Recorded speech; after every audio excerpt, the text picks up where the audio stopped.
एक non resident या overseas Pakistani की दो किस्म की रिटर्न होती हैं एंड दोनों के लिए आपने ये नॉर्मल वाला फॉर्म लेना है, अपना रेलिवेंट ईयर चूज करना है और यहाँ से कंटिन्यू करना है। जब ये फॉर्म ओपन हो जाएगा तो आपने देखना है कि अगर आपकी पाकिस्तान से भी इनकम है, चाहे वो बिजनेस की शेप में है, तो आपने बिजनेस में एंट्री करनी है। इसके अलावा प्रॉपर्टी से रेंट मिलता है तो प्रॉपर्टी के सेक्शन में जाएंगे आप। इसके अलावा कोई अदर सोर्सेज से आपकी है इनकम तो उसकी एंट्री हम यहाँ पे करेंगे। एग्रीकल्चर सोर्स इधर आएगा और फाइनली आपने अपने वेल्थ स्टेटमेंट को फाइल करना होगा, और जिसके बाद आपने अपना एट्रीब्यूट में जाके अपना स्टेटस चेंज करना है from resident to non resident, और इस तरह से आपकी टैक्स रिटर्न जो है वो फाइल हो जाएगी। अस्सलामुअलैकुम and welcome to another video. एक नॉन रेजिडेंट या ओवरसीज पाकिस्तानी के लिए 2025 में क्या कुछ नया मौजूद है एंड वो तमाम लोग अपने टैक्स रिटर्न 2025 किस तरह से फाइल करेंगे।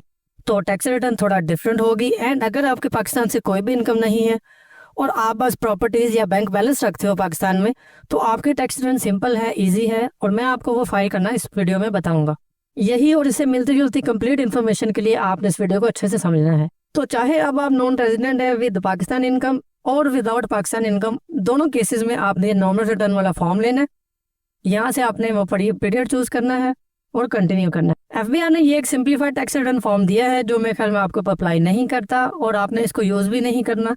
सिंपल आपने नॉर्मल वाले फॉर्म में जाना है, क्योंकि नॉर्मल वाले फॉर्म में ज्यादा पावर होती है चीजों को कंट्रोल करने की। तो आपने यहाँ से नो करके कंटिन्यू करना है और एक्सेप्ट एंड कंटिन्यू। दोस्तों, इनकम टैक्स रिटर्न को डिटेल से समझने के लिए एक कॉम्प्रिहेंसिव कोर्स आप अवेल कर सकते हो, जिसमें टैक्स रिटर्न की तमाम कैटेगरीज की छोटी से छोटी डिटेल भी डिस्कस की गई है। कोर्स का लिंक वीडियो के डिस्क्रिप्शन में मौजूद है, लाजमी चेक कीजिएगा।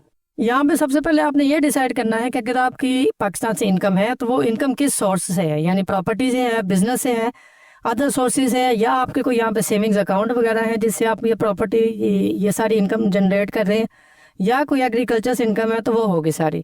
मिसाल के तौर पर मैं सभी बताता हूँ, प्रॉपर्टी से इनकम है तो आपने प्रॉपर्टी के सेक्शन पे जाना है। यहाँ पे टोटल रिसीट एंड डिडक्शंस भी आए।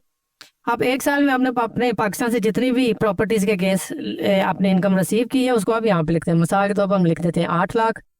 इसके ऊपर वो 1/5 जो है इसका वो आपको डिडक्शन छोड़ देगा रिपेयर एंड मेंटेनेंस की मद में, वो यहाँ पे छोड़ दो, बाकी 6,40,000 आपकी इनकम जनरेट हो जाएगी। तो इस तरह से आपने अपने जो रेंट रिसीव किया है आपने अपनी प्रॉपर्टीज को रेंट पे देने से वो आपकी यहाँ पे एंटर होगी। उसके बाद अगर आपको पाकिस्तान में कोई बिजनेस भी है तो आपने बिजनेस के सेक्टर में आना है। यहाँ पे आके बिजनेस के बारे में कंप्लीट इन्फॉर्मेशन आपने लिखनी है, और ये आप किस तरह से समझेंगे इसके लिए आप मेरी ये वाली वीडियो देखना। ऊपर आपको लिंक नजर आ रहा होगा जिसमें मैंने पूरी बिजनेस 2025 में आप किस तरह डिक्लेयर किया उसके बारे में बताया है। तो अगर आपकी बिजनेस इनकम है तो आप ये वीडियो देख के इसको समझ सकते हो। यहाँ पे आपने सभी एड को फिल करना है। नेक्स्ट, अगर आपकी किसी अदर सोर्सेज से भी इनकम है तो आपने अदर सोर्सेज के टैब पे जाना है। तो प्रॉफिट ऑन डेट रिसीव किया है जो कि मोस्टली पाकिस्तानी जो ओवरसीज पाकिस्तानी होते हैं वो लेते रहते हैं, तो उसको ट्रीट करना है। यहाँ पे मैं अभी बताता हूँ आपने किस तरह से करना है। या उसके अलावा भी अगर आपको कोई अदर रिसीट्स हैं, यानी जो चीज़ यहाँ पे मेंशन नहीं है, इसके अलावा अगर आप कोई अमाउंट रिसीव कर रहे हो तो उसकी एंट्री आपने यहाँ पे करनी है। मिसाल के तौर पर अभी हम देख लेते हैं कि आपकी प्रॉफिट ऑन डेट से जो आ रही है इनकम सारी, या डिविडेंड्स वगैरह आप रिसीव कर रहे हो, तो वो आप किस तरह से ट्रीट करोगे। सबसे पहले यहाँ पे आपने ये बात समझ लेनी है कि इस साल 2025 से एफबीआई जो है वो, क्योंकि बैंक के साथ में लिंक हो चुका हुआ है, तमाम बैंक एफबीआई के साथ लिंक है, तो अगर आप जो भी डिविडेंड वगैरह या प्रॉफिट ऑन डेट रिसीव कर रहे होते हैं या बैंकिंग ट्रांजेक्शन कर रहे होते हैं, उस पर आपका कैश विड्रॉ पे जो टैक्स कट रहा होता है, वो सारी चीज़ें एफबीआई आपकी जो इनकम टैक्स है यहाँ पे वो ऑटोमेटिक तरीके से पहले ही पोस्ट कर देता है। आपने जैसे उसको क्रॉस वेरीफाई करना होता है। क्रॉस वेरीफाई कैसे करना है वो भी मैं अभी आपको बताता हूँ। और अगर आप देखें भी क्रॉस वेरीफाई करने के बाद अगर आपकी फिगर सेम है तो वैसे ही रहने दें, लेकिन अगर आपकी इनकम यानी आपके अमाउंट्स ज्यादा हैं तो आप ज्यादा लिखेंगे जो आपके पास डॉक्यूमेंट्री एविडेंस होगा। तो चलिए सबसे पहले देखते हैं वो करना कैसे है। जैसे ये हम टैक्स चार्जेस / पेमेंट्स में चले, यहाँ पे चलेंगे हम एडजस्टेबल टैक्सेस में। पहले यहाँ पे देखें तो एफबीआई ने आपके कैश विड्रॉ के ऊपर जितनी भी एक साल में आपने किया था वो यहाँ पे उन्होंने मेंशन किया हुआ है, उसके अगेंस्ट जितना टैक्स डिडक्शन हुआ है वो भी किया हुआ है। ये उसने ऑटोमेटिक तरीके से लेके आया क्योंकि अब एफबीआई आपके बैंक अकाउंट के साथ में लिंक्ड है, तो ये वैल्यू ऑटोमेटिक आ जाएगी। अब ये वैल्यू अगर आपके साथ मैच नहीं करती है, आपके डॉक्यूमेंट पे वैल्यू ज्यादा है, तो आप इसको रिप्लेस कर सकते हैं। रिप्लेस करके जो आपकी वैल्यू बनेगी टोटल रिसीट और उसके बाद जो टैक्स डिडक्शन होगा दोनों आपने खुद से लिख देनी है। लेकिन अगर ये वैल्यू आपके डॉक्यूमेंट से मैच करेगी तो फिर आपने इसको छेड़ना नहीं है। इसके बाद अगर आप कोई म्यूचुअल फंड से आपकी इनकम आ रही है, कोई डिविडेंड वगैरह रिसीव कर रहे हैं, या प्रॉफिट ऑन डेट जो अपने सेविंग अकाउंट्स का अगेंस्ट पैसा जमा कराया होता है और उसके ऊपर आपको एनुअली या मंथली प्रॉफिट मिलता है, उसको चेक करने के लिए हम चलेंगे यहाँ पे फाइनल फिक्स्ड में, क्योंकि वो फाइनल टैक्सेशन में आती है अमाउंट, इसलिए वो यहाँ पे फॉल करती है। ये देखिए यहाँ पे देखें तो यहाँ पे म्यूचुअल फंड से एक कुछ अमाउंट आ रही है। यहाँ पे ये जो एफबीआई ने खुद पोस्ट किया है, ये मैंने नहीं लिखी यहाँ पे, ठीक है। ये इस भाई साहब का जो अकाउंट है उसके अगेंस्ट ये खुद ही पोस्ट हो रहा है। यानी उनको सिर्फ इतना इस साल में मिला, उसके ऊपर इतनी डिडक्शन हुई है, ये म्यूचुअल फंड से आ रहा है इनका। लेकिन अगर फर्ज करें आपको कोई डिविडेंड भी मिल रहा है और प्रॉफिट ऑन डेट भी मिल रहा है, तो वो आप किस तरह से डिक्लेयर करेंगे? उसके लिए आप चलेंगे यहाँ पे नीचे, ये देखें, ये हेड आपको नजर आएगा एक, dividend under section 150 at 15% rate, क्योंकि डिविडेंड का रेट जो है वो 15% डिडक्शन होती है। तो एक साल में अगर आपको कोई डिविडेंड मिल रहा है, मिसाल के तौर हम 1 लाख कह देते हैं, तो उसके ऊपर 1500 रुपये आपका होगा टैक्स डिडक्शन, उसको अपने यहाँ पे ऐसे डिक्लेयर करना है, इसको कैलकुलेट कर देना है। फिर नेक्स्ट जो पॉसिबल इनकम होती है आपकी एक नॉन रेजिडेंट की, वो मोस्टली हो सकती है आपके प्रॉफिट ऑन डेट, जिसको हम कहते हैं बैंक सेविंग अकाउंट के अगेंस्ट जो आपका प्रॉफिट मिलता है।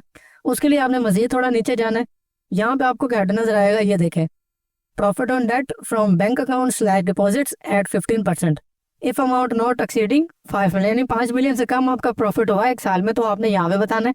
अगर 5 मिलियन से ज्यादा होगा तो आपने उसको एडजस्टेबल टैक्स में ले जाना है, अभी हम यहाँ पे बताएंगे। तो यहाँ पे हमने लिख देनी है पूरा जो एक साल में आपको मिला होगा, मिसाल के तौर पर ये, इसको लिखने के बाद आपने इसको कैलकुलेट करना है, और इसका जो 15% बनेगा, मिसाल तो भाई ये अमाउंट उन्होंने खुद ही दे दी है, 15% के हिसाब से इसको हम यहाँ पे लिख देना है। अब जैसे मैंने पहले बताया था कि आपने अपने डॉक्यूमेंट्री एविडेंस के साथ इसको मैच करना होता है, तो डॉक्यूमेंट्री एविडेंस आप किस तरह से हासिल करेंगे, कैसे मैच करेंगे? अगर आप अपने बैंक से नहीं लेते तो एफबीआई ने भी आपको एक सहूलत दी होती है एफबीआई मालूमात की, उसके अंदर से हम इसको कैसे निकालेंगे, चलिए मैं वो दिखाता हूँ। वापस चलते हैं डैशबोर्ड पे, डैशबोर्ड पे आने के बाद आपने चलना है मालूमात के सेक्शन पे, यहाँ पे अपने पेमेंट्स विद होल्डिंग्स, यहाँ पे आपने 2025 चूज करके इसको सर्च कर लेना है, 2025 की सारी वैल्यू आ जाएंगे, यहाँ पे आपने इसको एक्सेल में एक्सपोर्ट कर लेना है। तो इस तरह से जब ये आपके सामने एक्सेल में आ जाएगा तो आपने हेडिंग के लिए आज से इसको सॉर्ट कर लेना है, ताकि आप इसका टोटल वैल्यू ले सके। यानी ये डिफरेंट हेड है, डिविडेंड है, ये प्रॉफिट ऑन डेट है, नीचे कैश विड्रॉ है, और ये म्यूचुअल फंड है। मैंने इसको पहले से सॉर्ट आउट किया हुआ है ताकि आपका टाइम बचे। आपने इस तरह सॉर्ट आउट करके ये देखें, जैसे अभी डिविडेंड की अमाउंट हमारे पास आ रही है 38,346, ठीक है। इसको लेके आपने डिविडेंड के सेक्शन में डालना, उसके ऊपर जितना टैक्स डिडक्शन होगा उसके साथ वाले में। फिर ये आपका प्रॉफिट ऑन डेट आ रहा होता है, इसको ये लेना आपने यहाँ से, ये आपका 9,000 बना है, और उसके ऊपर आपको 2900 जो टैक्स डिडक्शन हो ये भी वहाँ पे लिखेंगे। फिर जो बैंक से आपने लिया है कैश विड्रॉ, इसको मैं थोड़ा बोल्ड कर देता हूँ यहाँ पे देखें, फिर ये कैश विड्रॉ बैंक से आपका इतना हुआ है, उसके ऊपर आपके ये टैक्स डिडक्शन हो ये भी आपने वहाँ पे लिख देनी है। यानी ये आपका ना डॉक्यूमेंट्री एविडेंस एक तरह से बन जाता है, जो एफबीआई खुद से आपको देता है मालूमात के सेक्शन में। यहाँ से अपने वैल्यूज को नोट करके अपने रेलिवेंट हेड में वहाँ पे पोस्ट कर देना है। वापस चलते हैं रिटर्न में।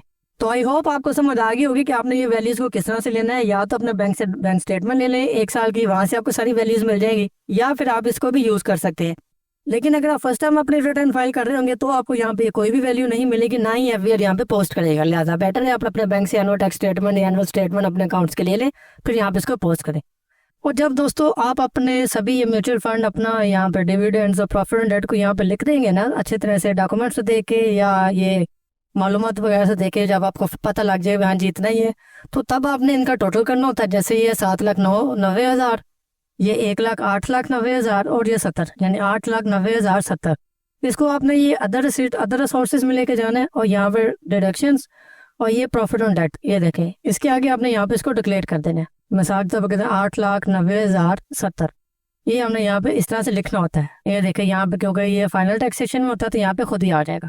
इस तरह से आपने अपने टोटल प्रॉफिट एंड डेट को यहाँ पे अदर सोर्सेज में एज ए इनकम के तौर पर भी बताना होता है।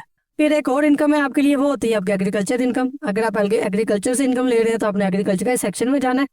यहाँ पे आपने प्लस वाला आइकन दबा के ऊपर पहले अपना प्रोविंस चूज करना है, नीचे आपने तहसील बतानी है, एक या एक से ज्यादा जो भी आपकी होगी आप यहाँ पे लिख सकते हैं, एक से ज्यादा चूज कर सकते हैं। वो सारी स्टेट जो होंगी आपके यहाँ पे वो पोस्ट हो जाएंगी, और अब आप जिस तहसील से जितना भी आप ले रहे होगे उसको आपने टोटल करना है। टोटल करने के बाद आपने यहाँ पे इस सेक्शन में टोटल अमाउंट बतानी है। 2025 में अभी क्योंकि जो एग्रीकल्चर इनकम है वो अभी एग्जाम्प्ट टैक्स है, तो उसको हमने यहाँ पे लिख देना है, और साथ में एग्जाम्प्ट वाले सेक्शन में भी उसको कर देना है कैलकुलेट करेंगे तो ये अमाउंट यहाँ पे पोस्ट हो जाएगी, और ये भी आपकी एक इनकम बन जाएगी। फाइनली आपने जाना है यहाँ पे टैक्स चार्ज स्लैश पेमेंट्स, और उसके नीचे कंप्यूटेशन पे, और यहाँ पे डिफरेंट वैल्यूज जितनी भी आपने इनकम बताई होंगी वो उनके रिस्पेक्टिव हेड के सामने आ रही होंगी। आपने इनको लेके आप फाइल करनी होती है अपनी वेल्थ स्टेटमेंट। तो वेल्थ स्टेटमेंट का एक हेड होता है यहाँ पे, ये रिकंसिलिएट नेट एसेट्स। अभी जाना हमने इसमें, लेकिन उससे पहले आपने कुछ वैल्यूज को यहाँ से कॉपी करना है। अब यहाँ पे आपने नोट कर लेना है आपकी जो टोटल इनकम बनी है वो बनी है 11,40,000, जिसमें से 5 लाख आपका एग्जाम्पशन फ्रॉम टैक्स है और 6,40,000 आपकी नॉर्मल इनकम है। तो आपने नॉर्मल इनकम को यहाँ से कॉपी करके वेल्थ स्टेटमेंट में जाना है, रिकंसिलिएशन पे इस नॉर्मल हेड के सामने बताना है। फिर आपने दोबारा आना है कंप्यूटेशन पे, फिर अपनी ये एग्जाम्पशन जो अमाउंट है या सब्जेक्ट टू फाइनल टैक्सेशन में दोनों में सेम ही अमाउंट आ रही होती है। यहाँ पे इसको कॉपी करना है, वापस लेकर चलना है रिकन्सिलेशन पे, और यहाँ पे एग्जाम्प्ट वाले सेक्शन में बताना है और इसको यहाँ पे कैलकुलेट कर देना है। और फाइनली इसके बाद आपने अपनी वेल्थ स्टेटमेंट फाइल करनी है जिसमें पर्सनल एक्सपेंसेस, एसेट्स, ये सब शामिल होते हैं। तो अब अगर आप ये जानना चाहते हो कि आप अपनी वेल्थ स्टेटमेंट में एसेट्स, एक्सपेंसेस, ये सब किस तरह से करेंगे, फाइनली इसको नीचे से आपने रिकंसाइल किस तरह से करना है, तो उसके लिए ये ऊपर आपको एक वीडियो नजर आ रही होगी वेल्थ स्टेटमेंट की। ये कॉम्प्रिहेंसिव वीडियो है 2025 के हवाले से, ये आपने लाजमी देखनी है और इसको देख के समझ के फिर आपने अपनी वेल्थ स्टेटमेंट फाइल करनी है। तो दोस्तों ये तो वो टाइप होगी नॉन रेजिडेंट की जिसकी पाकिस्तान से इनकम है, जिसके एसेट्स है, एक्सपेंसेस है, तो वो उसने एक तरह से नॉर्मली यहाँ पे काम करना है। बस मेक श्योर करना है आपने कि आपने एंड पे एट्रीब्यूट में जाना है और यहाँ पे अपना स्टेटस जो है रेजिडेंट स्टेटस, इसको नॉन रेजिडेंट करना है। बाकी ट्रीटमेंट मैंने आपको बता दी है, वेल्थ स्टेटमेंट आपने देख लेनी है लिंक से, जैसे मैंने वीडियो बताई है, तो आप ये सब कुछ समझ जाएंगे। तो चलिए आप देखते हैं एक वो नॉन रेजिडेंट पाकिस्तानी जिसके पाकिस्तान से कोई भी इनकम नहीं है, उसने जस्ट अपने एसेट्स, अपने प्रॉपर्टीज को यहाँ पे किस तरह डिक्लेयर करना है, वो किस तरह से करेगा। तो चलते हैं वापस फॉर्म पे और नए सिरे से इसको समझते हैं। तो आपने भी यहाँ पे नॉर्मल रिटर्न वाला फॉर्म लेना है, पीरियड चूज करना है और यहाँ पे कंटिन्यू करना है। आपके सामने दोबारा फॉर्म आएगा, इसको नो कर दें, एक्सेप्ट एंड कंटिन्यू कर लें। अब यहाँ पे आगे क्योंकि आपके पाकिस्तान से कोई भी इनकम नहीं है, लिहाजा आपने इनकम सोर्स में कोई भी चीज़ यहाँ पे नहीं बतानी। ठीक हो गया। आपके मैक्सिमम हो सकते हैं यहाँ पे पाकिस्तान में जो आप टैक्सेस पे करते हो वो कौन से होंगे, वो होंगे टैक्स चार्जेबल स्लैश पेमेंट्स में, और यहाँ पे होंगे एडजस्टेबल टैक्सेस में। उनमें हो सकता है सबसे पहले आपका ये देखे जो कैश विड्रॉ फ्रॉम बैंक आ रहा है, क्योंकि वी आर लिंक है बैंक अकाउंट के साथ, तो ऑटोमेटिक बता देगा भाई आपने इतना कैश विड्रॉ किया, उसके ऊपर आपको इतना टैक्स पड़ा। फिर उसके बाद अगर आपने कोई गाड़ी सेल परचेज की है, रजिस्ट्रेशन फी आपकी मद में पड़ सकती है अभी, क्योंकि इन्होंने ये सीसी के लिहाज से लहजा कर दिया है गाड़ियों की सीसी के लिहाज से, तो इसलिए आप सेपरेट बताएंगे रजिस्ट्रेशन। और अगर आपने सेल की है गाड़ी तो फिर उसके लिए ये अलग से आएगा, इसके देखें सीसी के हिसाब से लहदा कर दिया। फिर आपने यहाँ पे पाकिस्तान में जो लोग आपके बाहर से पैसा भेजते हैं उनको, और वो यहाँ पे अपना मोबाइल फ़ोन वगैरह, कोई इलेक्ट्रिसिटी के डोमेस्टिक बिल्स वगैरह पे करते हैं यहाँ पे, या वो टेलीफोन वगैरह यूज़ करते हैं, इंटरनेट यूज़ करते हैं, उनके बता सकते हैं। उसके बाद अगर यहाँ पे आपके पास जो आपके फैमिली पीछे वो अपने डेबिट या क्रेडिट कार्ड से बाहर अपने ट्रांजैक्शन करती है अपने क्रेडिट या डेबिट कार्ड से, उसके ऊपर जो उनको टैक्स पड़ता है वो तकरीबन फाइलर के लिए 5%, नॉन फाइलर के लिए 10% होता है। वो अमाउंट यहाँ पे आप लिखेंगे, मिसाल में वो 10,000 रुपये आपने किया और उसके ऊपर आपको 500 रुपया जो है वो टैक्स पड़ गया। इस तरह से करके आप यहाँ पे वो बतानी होती हैं। सेलफोन के ऊपर है, जैसे सेलफोन के ऊपर अक्सर सभी को बहुत ज़्यादा पड़ता है, 15% इस पर भी डिडक्शन हो रही होती है। सेलफोन का नंबर लिखना है ऊपर आपने, नीचे आपने लिख देना है ये कौन सा कंपनी है, उसको सबमिट करना है। फिर यहाँ पर टोटल टैक्स बता देना है आपने, अमाउंट आपने यहाँ पे लिख देनी है, उसके ऊपर आपका टैक्स कितना बनता है वो आपने यहाँ पे लिख देना है और उसको कैलकुलेट करना है। नेक्स्ट अगर आपने कोई प्रॉपर्टी सेल की है तो उसके ऊपर आपका जो टैक्स पड़ा होगा 1 साल में वो बता देनी है। वो बताने के लिए आपने 236C, और अगर आपकी वो प्रॉपर्टी विद इन इसी यानी सेम टैक्स ईयर में लेके सेल परचेज की गई है तो फिर उसका टैक्स यहाँ पे आएगा। अगर इस साल से पहले आपने लिया और इस साल में आके सेल किया तो उसका टैक्स यहाँ पे आएगा। ठीक हो गया। अब नीचे अगर आपने प्रॉपर्टी को परचेज किया है तो उसका टैक्स यहाँ के सामने आएगा, यहाँ पे टोटल रिसीट वैल्यू यानी टोटल प्रॉपर्टी की वैल्यू, और उसके ऊपर जितना टैक्स डिडक्शन हुआ वो यहाँ पे आएगा। इस तरह से आपने वो टैक्सेस अपने बताने हैं जो पाकिस्तान में आप पे कर रहे हो। यहाँ पे आप देख सकते हो सेल्फ एक्सप्लेनेटरी है कई, जिसकी आपको खुद ही समझ आ जाएगी। यहाँ पे जो कॉमन वाले थे वो मैंने आपको बता दिए हैं। उसके बाद आपने चलना होता है नीचे वेल्थ स्टेटमेंट पे, और वेल्थ स्टेटमेंट में आके आपने फाइल करनी होती हैं अपने प्रॉपर्टीज, जो यहाँ पे आपको एग्रीकल्चर प्रॉपर्टी है या कमर्शियल प्रॉपर्टी है, मैं एक करके बता देता हूँ। जैसे रेजिडेंशियल प्रॉपर्टी, यहाँ पे मिसाल के तौर पर आपकी रेजिडेंशियल प्रॉपर्टी है एक जो है 10 मरला की, यहाँ पे आपने लिख देना, ऊपर एड्रेस आएगा प्रॉपर, नीचे आपका एरिया वगैरह आएगा, सबमिट करेंगे। उसके टोटल अमाउंट मिसाल के तौर पर 50 लाख, तो वो आपने यहाँ पे लेकर कैलकुलेट कर देना है। ठीक है। इसी तरह से आपने यहाँ पे जितनी भी आपकी प्रॉपर्टीज होंगी उनको लिस्ट करना होता है। आपका बैंक बैलेंस के लिए आपने ये बैंक अकाउंट लेना है, यहाँ पे अपना बैंक अकाउंट नंबर लिखना है। जैसे आरडी अकाउंट आपके चलते हैं ज़्यादातर, रोशन डिजिटल अकाउंट या दूसरे भी हैं, तो जितने अकाउंट होंगे उनको आप यहाँ पे लिस्ट करना है और उनका यहाँ पे क्लोजिंग बैलेंस बताना है 30 जून का एवरी ईयर। जो भी आपका 30 जून का बैलेंस होगा वो आपने यहाँ पे बताना है। फिर इसके बाद अगर आपकी कुछ लाइबिलिटीज़ बनती हैं वो लाइबिलिटीज़ को हम यहाँ पे डिटेल से बताएंगे।